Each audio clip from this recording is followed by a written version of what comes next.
Transforme seu corpo e conquiste a forma dos seus sonhos.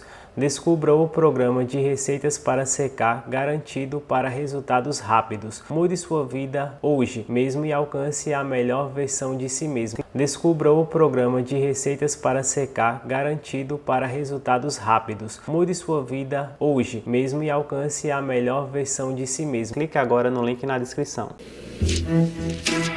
Unpredictable Bobby Fischer. Nobody really knows why Bobby Fischer does or does not do anything. The most individualistic, intransigent, uncommunicative, solitary chess master of all time. He has no permanent home. Fischer is a nomad. Speaks to almost no one. No contact with his family. Troubled childhood. He hasn't seen his mother in over 10 years. Is your mother still living? Yeah. Do you get a chance to see her very much? Haven't seen her in a few years, yeah. What about your father? No, I don't see him. Are they living together? No, her. I never talk about my father. That's what Fischer said. I never talk about my father. This was what led me to realize that there was something special about Fischer's father that nobody else knew.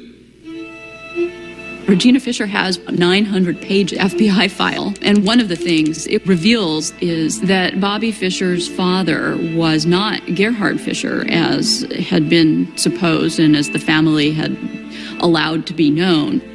In fact, Bobby Fischer's father was a man named Paul Nemenyi. Gerhard Fischer, who was officially listed on the birth certificate, never came to America.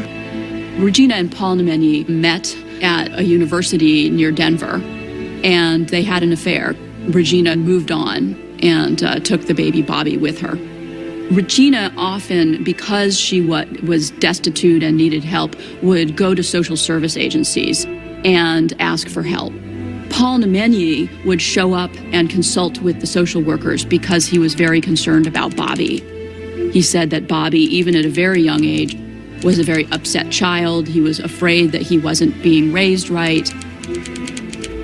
Later, when Bobby moved to New York City, Paul would come and take him out to restaurants and would admonish him for having bad table manners and would basically act towards him in the way that a father would.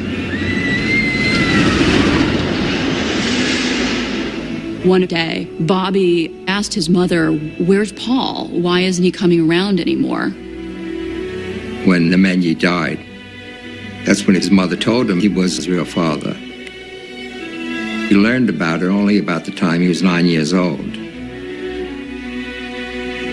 Chess to him was the ultimate escape, his single obsession.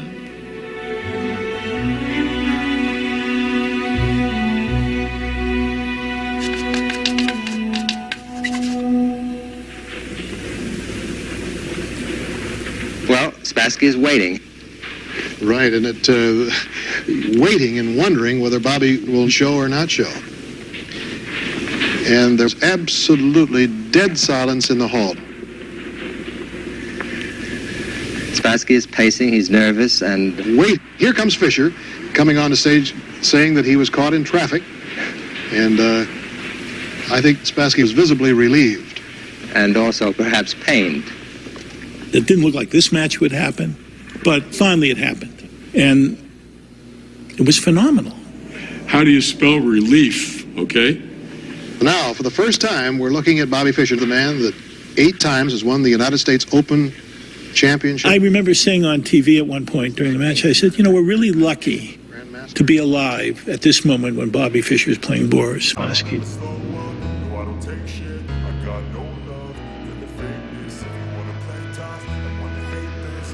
As his first move, one knight, king, bishop, 3. Very non-committal.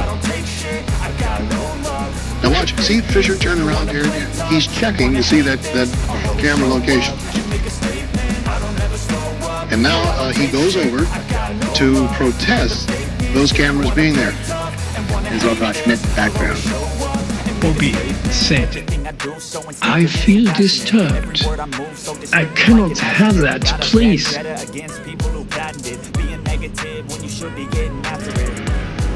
Spassky remains serene and imperturbable throughout all this. The first game started out with some minor psychological games in the opening, but then it calmed down. And the position that we reached after 28 moves seemed like a complete draw. It seemed like they're going to agree to a draw shortly and move on to the next game. All the pieces were traded. They got into an endgame. Each side had a bishop and a bunch of pawns. It was very easy. It was a dead draw. The position reached a very even position, virtually symmetrical. And Fischer went haywire. He did something that hardly anyone would do except a rank amateur. He grabbed a pawn, allowing his bishop to be trapped. He made a colossal beginner's blunder. He took a pawn which allowed Spassky to trap his bishop. We couldn't believe it. This looks like an error, but this is Fischer playing the move. There must be more to it than that. There must be an explanation. There must be some deep combination that we've missed. И думал, что в крайнем случае он все же ничьей добивается. Но он хотел показать Спасскому, что он готов с ним бороться. Вот и он пошел на эту борьбу. Но Фишер ошибся.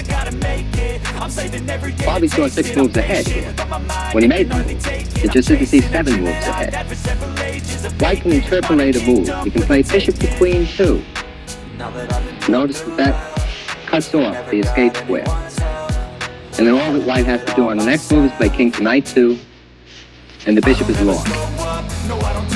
That was the shot heard around the world. It was inexplicable.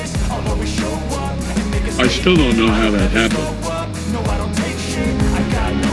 Spassky won their first game.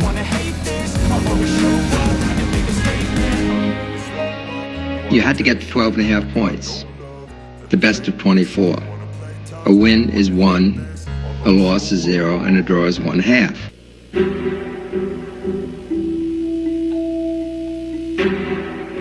He had an agreement that the cameras be quiet, and Bobby said they aren't quiet, and they disturb me. He claimed that the noise from the machines was so high that he couldn't, he couldn't think or concentrate. I believe that, by the way. I think that he had hyperacusis, a medical condition characterized by excessive sensitivity to noise. Fischer said he would boycott the match until hidden movie cameras are removed from the playing hall. The promoters said the entire financial structure of the match depends on recording and exhibiting the play.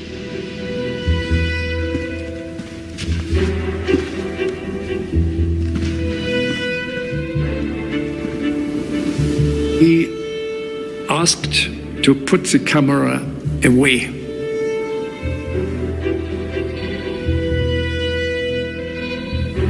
He wanted me to clear the cameras out of the hall.